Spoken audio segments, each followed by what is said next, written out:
Hello my dear audience.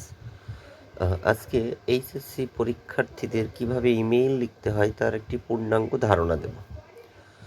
তো প্রথমেই আছে যে কোনো একটি প্রশ্নে ইমেইল আসলো, ধরে নিলাম 10 নম্বর প্রশ্নের উত্তর এইচএসসি পরীক্ষার প্রস্তুতি জানিয়ে বন্ধুকে একটি ইমেইল নিচে প্রস্তুত করা হলো।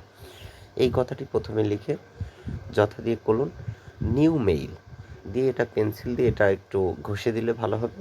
তারপরে ফর্ম মানে যার কাছ থেকে এটা যাচ্ছে ইমেলটা তার ইমেলের ঠিকানা, যেমন shaun@gmail.com।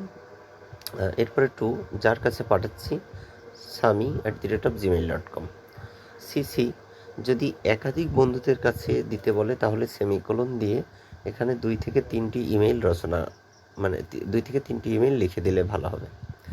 বিসিসি মানে সিসির যে কাজটি সেই একই ইমেল অ্যাড্রেসগুলো তখন আর সিসিতে হবে না, বিসিসিতে ব্লাইন্ড কার্বন কপি। এটার অর্থ হলো যাদের কাছে পাঠাচ্ছি কেউ আমি কার কাছে ইমেলগুলো পাঠিয়েছি একজন আরেকজন বুঝতে না পারা, তো সেটার ক্ষেত্রে বিসিসি, যাকে বলা হচ্ছে ব্লাইন্ড কার্বন কপি। মানে যতজনের কাছে পাঠানো হবে কেউ বুঝতে পারবে না যে কার কাছে গিয়েছে ইমেলটা। সাবজেক্ট এইচএসসি পরীক্ষার প্রস্তুতি, সবসময় সাবজেক্টটি শর্ট আকারে লিখলে ভালো হবে। অ্যাটাচ ফাইল প্রতীকটি এভাবে এসে এখান থেকে ঘুরে এই প্রতীকটি ব্যবহার করা হবে।